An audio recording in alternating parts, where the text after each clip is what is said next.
platicar de un tema que la verdad siempre que lo hemos abordado de algún modo se ha dicho esto. Hay quienes creen que está pasando inadvertido comparativamente con lo que significa. Es el caso B410. El 14 de agosto lo hizo público la SAT. Habló de una facturación de 6.400 millones de quetzales y una evasión enorme y una defraudación tributaria, para decirlo incluso mejor. Pero hay un artículo de la hora menciona que no fueron 6.400 sino 9.300 lo que se facturó a esta red de empresas, y es un caso grande, enorme, se puede decir, porque se hablaba al principio de 300 millones de quetzales de defraudación, y hay que recordar que el caso de la línea empezó como una denuncia de aproximadamente 28 millones de quetzales, se volvió un caso emblemático en su tiempo, esto en 2015.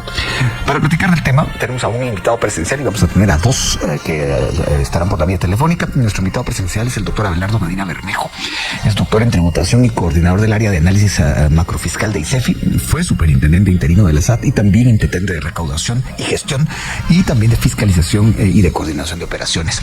Estamos ya con nuestros invitados. Sí, también nos acompaña el licenciado Manfredo Marroquín, fundador de Acción Ciudadana, y también se va a sumar una abogada en unos momentos más aquí al programa. Así que empiezo con el doctor Medina Bermejo. Gracias por estar acá, doctor. Le agradezco mucho que esté por acá. Al contrario, es un placer acompañarlos. Doctor, aprovechando su experiencia, yo quisiera que usted nos diera el grandes rasgos de este caso que ha ido cambiando en cuanto a números, porque bueno, hay que decir que la noticia de ayer es que la Comisión contra la Corrupción hizo saber que van a presentar acciones como denuncias, inhabilitaciones, rotaciones y destituciones. Esto siempre relacionado con el tema. Yo quisiera que usted nos diera el grandes rasgos de lo que usted ve y si usted está de acuerdo en cuanto al tema de que ha pasado más inadvertido de lo que debiera. Así que adelante. No, muchísimas gracias. Este tema es particularmente importante porque lo que estamos observando, como ya ha pasado en algunas otras oportunidades, es un análisis puramente coyuntural cuando el problema es estructural. Este caso no es único, como ya lo mencionábamos, uno de los que tenemos recientemente historia es el caso de la línea, pero anteriormente al caso de la línea, que era un caso de defraudación aduanera, hubo dos casos que ya la misma administración tributaria denunció.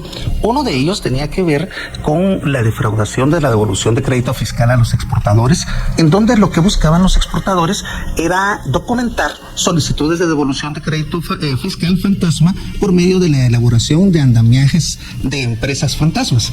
Y antes de eso, creo que ustedes se recordarán del nombre, se descubrió un caso que comandaba un señor que se llamaba Norman Tejeda, que tenía como propósito el emitir facturas fantasmas, por supuesto, de empresas que no existían, a aquellas personas que en su momento todavía el impuesto sobre la renta permitía el acreditamiento de facturas del IVA, de las facturas. Entonces, ¿qué es lo que estamos observando? En primer lugar, que hay un patrón en los cuatro casos. Hay un factor que da a conocer cuál es el motivo de la defraudación.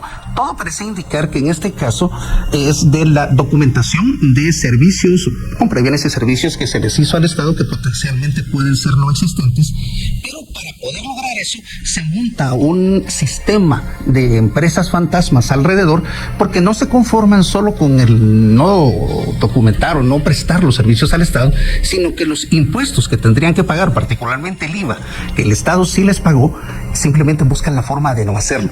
Entonces, el problema que tenemos es que se repite la historia permanentemente. Hay un patrón que buscan un objetivo para la defraudación, pero el esquema siempre es el mismo: la formación de estructuras fantasmas de empresas artificiales con el propósito de documentar transacciones que no existen y consecuentemente ni pagan impuestos sobre la renta ni tampoco pagan IVA. Entonces ese es el patrón. Y en algunos casos no prestan servicio o no dan lo que se supone que vendieron al Estado. Es correcto. Es que ese es el patrón. Es un triple robo si se llega a consumir. Es correcto. De hecho, nosotros en ICEFI así lo vemos en este caso particular.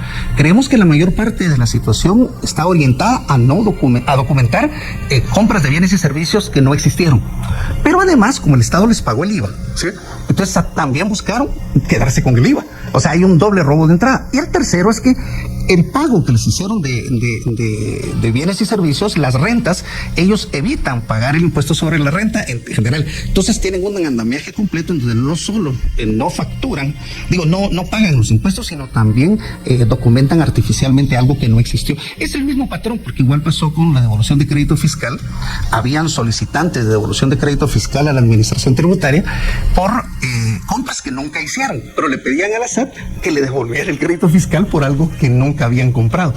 Entonces simplemente les devolvían el crédito fiscal, pero además ellos no pagaban rentas por lo que habían comprado. O sea, son andamiajes estructurales que tristemente la ley permite actualmente. Bueno, de eso platicaremos más adelante. Está con nosotros también el licenciado Manfredo Marroquín, fundador de Acción Ciudadana. Licenciado Marroquín, en el momento político que vive el país, ¿qué significa este caso según usted? Buenos días. Buenos días, Luis Felipe. Buenos días a los otros invitados. Un gusto saludarles, Abelardo. Bueno, yo te diría que significa una gran oportunidad, como todos en los gobiernos la han tenido en su momento, una oportunidad para limpiar el Estado. Ahí queda claramente demostrado cómo se planificó. Tal vez plan de gobierno no había en el gobierno anterior, pero sí había un plan de saqueo que lo vemos reflejado en esta macroestructura. Todos los detalles, no hace falta aquí un gran investigador para descubrir que todo fue debidamente planificado, orquestado, que tenía que haber una persona con un poder suficiente para asignar, para dividir el pastel, porque es muy interesante que ustedes cuando ven la presentación que hizo la SAT, que cada empresa tenía asignados sus instituciones donde iba a vender, entre comillas vender, porque la mayoría simplemente no vendía nada, recibían un cheque, daban una factura y luego cobraban el dinero y lo cobraban, era un 100% de ganancia, pues no se le producía nada, no se vendía nada. Y obviamente toda esta planificación, cuando uno ve también, no se cruzaban instituciones. O sea, la empresa A le vendía solo a ciertas municipalidades, la B a ciertas otras, la C a otras instituciones. Entonces estaba claro que había una cabeza central que orquestó todo este saqueo de los 8,000 millones. Y es increíble que a estas alturas, pues vemos que afortunadamente en este caso la autoridad tributaria lo refleja, lo descubre, lo da a conocer, pero tú ves que ahí los órganos de control son inexistentes. La Contraloría nunca descubrió nada, nunca reparó nada, el Ministerio Público igual. Entonces lo que ves es que es un Estado cooptado para el saqueo. Y esa es la gran oportunidad que tiene este gobierno de cambiar eso. Hablando de oportunidades, se une a esta charla la abogada Mariana Rohrmoser, que es la coordinadora ejecutiva del Frente Ciudadano contra la Corrupción. Licenciada Rohrmoser, gracias por atender esta llamada. Tomando en cuenta su experiencia profesional, me gustaría preguntarle cómo analiza esto que acaba de decir el licenciado Marroquín, los órganos de control como que están fallando a la vista de lo que ya se conoce. ¿Cómo lo analiza usted? Buenos días. Muy buenos días, Luis Felipe. Mucho gusto a los colegas, gracias y a toda la audiencia. Pues en efecto yo coincido mucho con Manfredo. Yo creo que esto es una enorme oportunidad de poner los ojos en las instituciones que deben fungir como las contraloras de todo el erario público de nuestro dinero, y vemos definitivamente la falencia del accionar que existe. No ha habido ese sistema de pesos y contrapesos y de regularización, fiscalización, controles. O sea, esto en efecto, como bien lo llamó él, es una clara manifestación de la cooptación del Estado que hay. Estamos viendo que hay una alerta clara en la autoridad máxima de la superintendencia está manifestando, está diciendo aquí hay un hallazgo, y sus capacidades obviamente en investigación llegarán hasta un punto, y aquí es donde tiene que empezar a involucrarse las demás instituciones del Estado, como un Ministerio Público que debe investigar y deducir las responsabilidades penales que haya en este caso. Si la superintendencia de administración tributaria ha llegado hasta ese punto, incluso se tienen identificados los nombres de las empresas, los abogados, cuáles fueron los contratos adjudicados, etcétera, etcétera, yo creo que buena parte de la investigación está dada, y si lo sabemos todos, pues no entiendo por qué no hay un accionar penal para este tipo de defraudación tan grande como es este caso. O sea, en dos platos, ¿usted considera que ya a estas alturas, bueno, faltan 4 días para que para que se cumpla un mes de cuando se supo esto, ya tendría que haber algo, licenciada Rohrmoser? Solamente es Totalmente. ¿Usted sí lo ve así? Totalmente. Bueno, en ese sentido, hay que recordar que la comparación se hace con el caso La Línea, que se destapó en términos periodísticos el 16 de abril de 2015. Y se destapó precisamente en un momento en que parecía que el CICIG ya se iba. Lo recuerdo perfectamente bien. Doctor Medina Bermejo, ¿usted cree que parte de que este caso no tenga la relevancia, el impacto que tuvo La Línea, es que hasta el momento no ha habido capturas, por ejemplo? Estoy completamente de acuerdo. Si nosotros analizamos los 3 casos anteriores que ahora se hacía referencia, tanto el de la falsificación de facturas para acreditar planillas del IVA, el impuesto sobre la renta, el de la devolución de crédito fiscal a los exportadores y el caso de La Línea, los 3 nacieron de la misma manera, al igual que el actual. O sea, una denuncia de la administración tributaria en donde, a partir de las posibilidades concretas que tienen, la administración tributaria actual tiene más posibilidades, gracias a Dios, y se logró armar el andamiaje de la estructura fantasma que habían montado los grupos empresariales o pseudoempresariales en este caso. Y obviamente los 3 casos que hice referencia, los 3 casos tuvo rápidas detenciones, tuvo rápida investigación y respuesta por parte de las autoridades judiciales y consecuentemente se lograron digámoslo de esa forma, evitar que siguieran causando daño en el mediano plazo. Claro, debo reconocer, como ya lo hacía, que este problema es sobre todo en materia tributaria, es un problema estructural. Sí, estoy completamente de acuerdo con Manfredo, a quien saludo, aprovecho, y también a nuestra colega, de que es una buena oportunidad para que particularmente las autoridades de supervisión, como la Contraloría de Cuentas, mejoren la verificación, no solo de documentos, sino del hecho económico, de la sustancia que está atrás de cada una de las transacciones.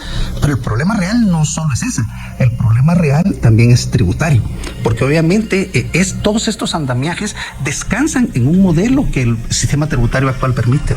Ahora, cuando analizamos este caso, doctora Medina Bermejo, se habla de inhabilitaciones. Bueno, de hecho la SAT ya las practicó en algún sentido. Ahora el Ejecutivo tendrá que hacer lo que le toca, según lo que entendí de lo que hizo saber la Comisión contra la Corrupción. Esta inhabilitación, ¿qué es lo que verdaderamente le causa como tropiezo a estas empresas? Lo que pasa es que la SAT tiene una ventaja que no tuvieron, la SAT actual no tiene esa ventaja que no tuvieron los anteriores, que es que cuando se logra identificar que un contribuyente se ha apropiado del IVA que debió haber reportado al fisco, entonces la administración tributaria puede suspender temporalmente la emisión de facturas y consecuentemente el que siga haciendo transacciones. Obviamente a las empresas que están involucradas en esto no les conviene, porque supongamos que efectivamente tengan alguna transacción que sea honorable, entonces lo que significa es que ellos no pueden seguir haciendo otro tipo de operaciones. Entonces a esas empresas les urge también, si son inocentes, que se logre identificar que ellos no prestaron ningún servicio que no existió. Pero obviamente eso solo lo puede hacer el avance rápido de la investigación criminal que tendría que hacer el Ministerio Público. Pero en este momento esa inhabilitación no los deja, digamos, hacer ninguna transacción. Técnicamente no los deja emitir facturas, ¿verdad? Y consecuentemente obviamente limita su acción. No, de entrada no lo puede meter el gobierno, porque obviamente no pueden emitir facturas. Pueden vender pero sin factura. Sí, pero eso es un delito también, ¿verdad? Bueno, desde esta perspectiva, antes de la pausa, nos queda un minuto, licenciado Marroquín. Según usted, como ya lo sugirió la licenciada Rohrmoser, buena parte de la investigación ya está hecha. Efectivamente, ya está hecha. Extraña, además, no nos quedemos solo con la pasividad y la falta de cumplimiento de sus funciones de la Contraloría, la misma IBE. No hizo los reportes, las alarmas en este caso. Hasta ahora entiendo que las está haciendo, ya posteriormente eso ya no es alarma. Entonces ahí lo que te demuestra, Luis Felipe, es que todo el Estado estaba organizado para el saqueo de los fondos públicos. En eso sí se especializaron y tenían un plan específico. Obviamente dejaron botadas, tiradas todas las funciones que implican servicios esenciales para la población, la educación, la salud, porque la prioridad era llevar a cabo y cumplir con este plan de saqueo. Y ahí es donde nosotros quisiéramos ver, tanto del gobierno y del Ministerio Público, más acciones del gobierno para realmente hacer los cambios que tienen que hacer en la administración pública. Hay mucha de esta gente involucrada que compraban de las compradoras, inclusive compradoras entre comillas, porque no compraban nada, compraban aire, que que siguen en los puestos, en las instituciones del Estado. Ya debería estar depurado eso. O sea, hay muchas oportunidades para cambiar. Obviamente, si se lograra, y es evidente que todo este saqueo no pudo haberse dado en la coordinación y el beneplácito desde el más alto nivel del Ejecutivo, en el gobierno anterior. Entonces ya deberíamos de ver todos estos órdenes de captura, ya está realizada la investigación. Lo que pueda aportar a estas alturas alguien más es simplemente detalles. Así que esta pasividad lo que nos demuestra, Luis Felipe, es que el Estado sigue siendo cooptado por las mafias de lo que llamamos el control correcto. Y con eso vamos a regresar. Le toca la palabra a la licenciada Rohrmoser, así que quédese con nosotros, retomando, por decirlo de una manera, noticiosamente hablando y haciendo análisis de cómo va el caso que en su momento se llamó B410. Se sigue llamando así. Lo que pasa es que las cifras han ido cambiando. Hay varias notas que sugieren que no era 6.400, sino que era 9.300, una nota de la hora, por cierto. Y ayer lo que se conoció es que la Comisión contra la Corrupción hizo saber que va a presentar denuncias, o sea, más denuncias, inhabilitaciones, destituciones y también rotaciones de personal. Se supone o se sabe que son personas implicadas o más que todo relacionadas con esta estructura. Aquí en cabina está el doctor Abelardo Medina Bermejo, que es doctor en tributación y coordinador del área de análisis macrofiscal del ICEFI. Por la vía telefónica está el licenciado Manfredo Marroquín, fundador de Acción Ciudadana, y la licenciada Mariana Rohrmoser, es la coordinadora ejecutiva del Frente Ciudadano contra la Corrupción. Es a ella, yo lo dije al final de la pausa, a quien le toca la palabra. Licenciada Rohrmoser, ¿usted cómo analiza la actuación, por ejemplo, de la IBE? ¿Cómo analiza usted la actuación de los órganos de control alrededor de la SAT? Que en este momento unos ya han empezado a reaccionar, otros no. ¿Qué cree que está sucediendo ahí? Pues yo creo que es parte de toda esa, ni siquiera lentitud le voy a llamar, sino que esa componenda de estructura cooptada que estaba de acuerdo en funcionar siempre en pro de la corrupción. Muy probablemente, como lo mencionó Manfredo, ahorita se empiezan a ver algunas alertas de la IBE, pero estas obviamente debieron haber sido antes, porque lo contrario pues ya no es una alerta, ¿verdad? Ya es solo me sumo al tren porque así no van a decir que yo no actué, ¿verdad? Pero estos medios, estos entes de control, para eso fueron creados. Es precisamente la debilidad del Estado la que está saliendo a flote, que está enfocada para soportar un sistema corrupto que beneficia a estos grupos de mafia, de criminalización y de corrupción. Yo creo que es importante lo que menciona la Comisión Nacional contra la Corrupción respecto a presentar acciones e incluso rotar al personal. Perdón que la interrumpa, disculpe, licenciada. Eso de rotar, mire, a mí me deja un sabor agridulce en la boca, porque rotar a alguien que se supone que está haciendo mal las cosas. En el caso del licenciado Martín decía, los compradores siguen ahí. Usted como abogada, ¿cómo lo ve? Sí, realmente tiene razón, Felipe. Retomando realmente la palabra, creo que sí, no es factible el efecto aquí, la palabra rotación, porque entonces solamente es ponerlo en otro puesto y que siga fungiendo como en la estructura que está. Pero recuerden que a veces retirar a gente del Estado no es fácil. Eso es parte también del asunto. Entiendo. Y es uno de los grandes problemas que se tienen actualmente. En efecto se dice, ¿por qué no se destituyen? Pero hay muchas personas que están con contratos con una inamovilidad tremenda, y al ser removidos, lo único que se va a ocasionar es que el Estado se gane de un montón de demandas, e igual se va a tener la reinstalación y todos los sueldos caídos. Es tremendo, esto es realmente complejo.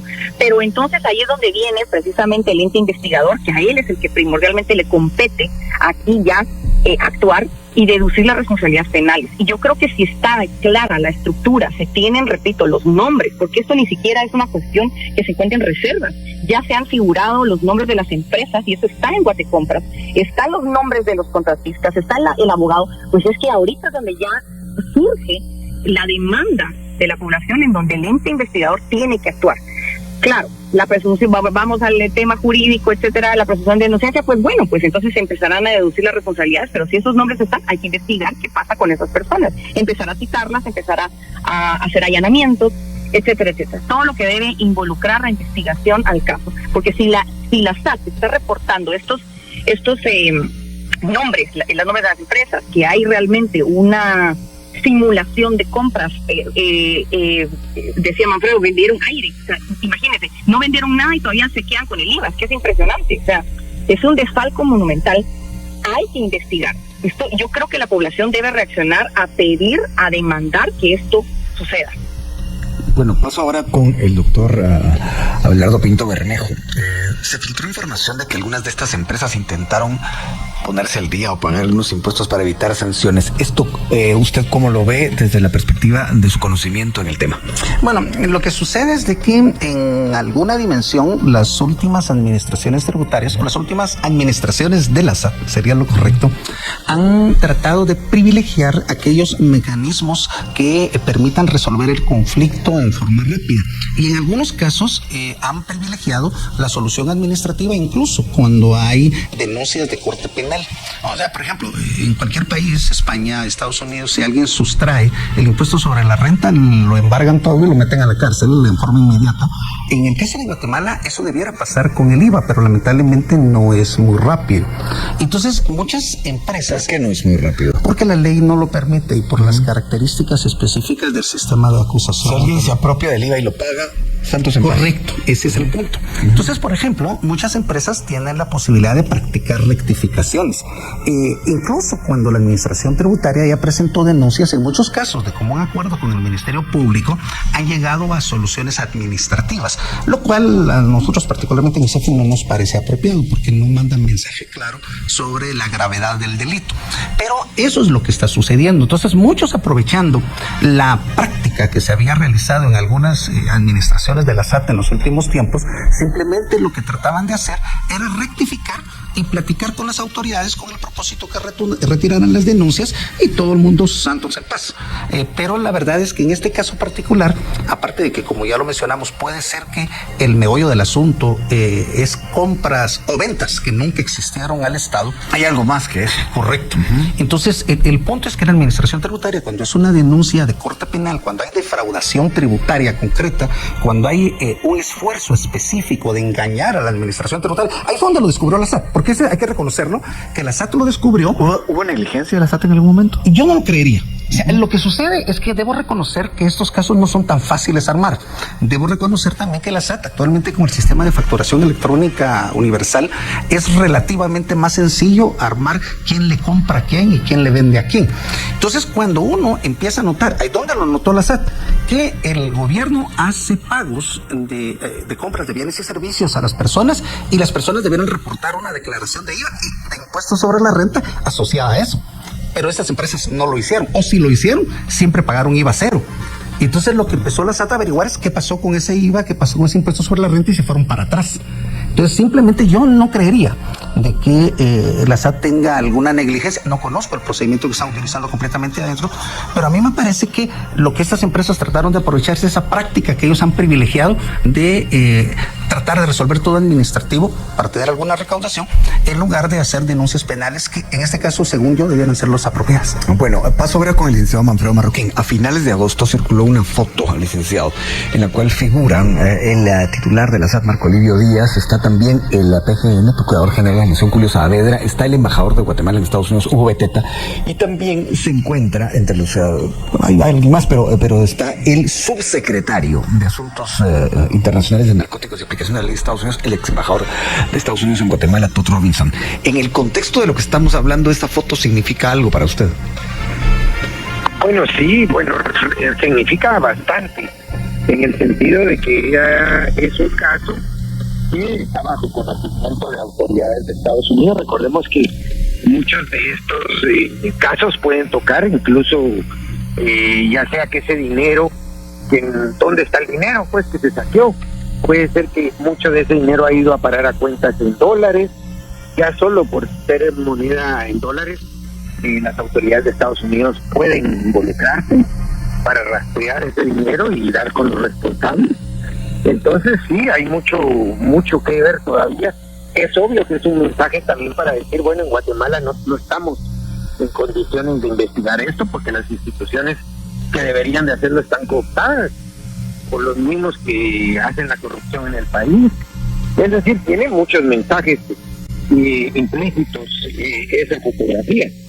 Y creo que al final sería tan fácil que rastreando el dinero, porque viendo la presentación que hizo en su momento el superintendente, vemos que de los 5,000 y pico millones que se entregaron a estas empresas, más o menos 2.200 millones se facturaron entre sí mismos ellas, las empresas. ¿Y eso qué implicaba? Que entre ellas hacían simulaciones de compras de insumos, que eran todas simulaciones en el 100%, según se dio a conocer, y después iban con esos cheques a cambiarlos en efectivo, en muchos casos en bancos del sistema. Bueno, todo eso está rastreable y es relativamente fácil dar con quién se quedó, dónde está el dinero, en qué bolsas quedó ese dinero. Y eso es lo que yo espero, que también haya algún apoyo internacional para descubrir desde la cúspide, porque es evidente que tuvo que haber una cabeza planificando este pastel y cómo se iba a repartir y dónde quedaron al final, en qué bolsillos quedó todo este saqueo de más de $1,000 millones. Paso con la licenciada Rormoser y aprovecho este dato que acaba de recordarme el licenciado Marroquín. Digo recordarme porque mi memoria registra que en algún momento platicando con el titular de la SAT, Marco Livio Díaz, hablaba de este flujo en efectivo que se dio, esos cheques que se cobraron que eran por más de 200,000 quetzales. ¿Cuán complicado ve usted el hecho de seguirle el rastro a ese dinero, licenciada Rormoser? Pues yo creo que existen los mecanismos para generar la información que brinda la trazabilidad del dinero. Si se puede generar esa información, yo creo que es factible. ¿Cómo es posible que no la puedan tener? Para eso precisamente está todo el sistema bancario. Esto no es solamente, no son volúmenes pocos como para no poder generar esa trazabilidad de ese dinero y la bancarización que tú pudo haber tenido. Entonces yo creo que sí hay elementos, sí hay formas, sí hay técnicas, y eso está, sí se hizo. ¿Cómo fue precisamente con el caso de la línea? Lo que pasa es que yo creo que no está poniéndose a funcionar todo ese andamiaje porque pues hoy por hoy todavía hay protección a esa impunidad. Y bien, hasta acá el video de hoy. Recuerden que ustedes tienen la última opinión que pueden dejar acá abajo en la cajita de comentarios. Dicho esto, nos vemos hasta el siguiente video. Adiós.